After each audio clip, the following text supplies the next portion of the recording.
Оренбургский Татдрамтеатр поставил спектакль на татарском языке в Набережных Челнах. Постановка рассказывает о жизни и творчестве великого татарского поэта Мусы Джалиля.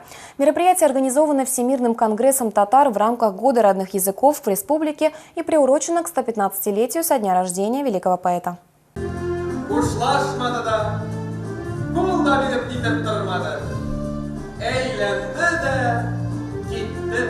Марсель Рахматуллин в Оренбургском драмтеатре имени Мирхайдара Файзи работает уже 14 лет. Несмотря на это, каждая роль с чистого листа. Не просто передать зрителю атмосферу военного времени, говорит актер. В постановке он исполняет роль Мусы Джалиля.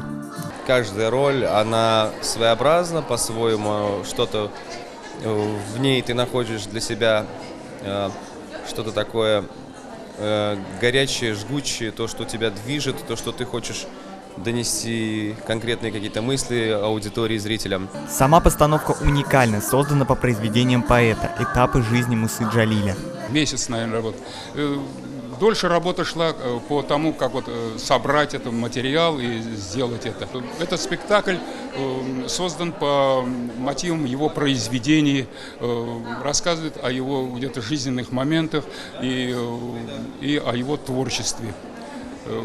В спектакле использованы его стихи, песни на его стихи. Оренбургский театр ставит постановки в Набережных Челнах не впервые. По словам организаторов, спектакли на татарском языке находят своего зрителя как в Татарстане, так и в Оренбурге.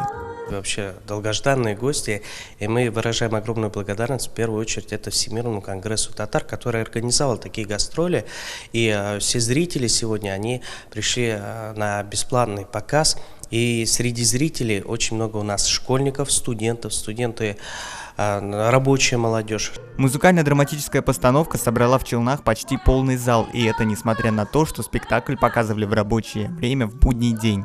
Руслан Бекмухаметов, Айгуль Низамова, Сергей Кищенко, Новости Челны ТВ.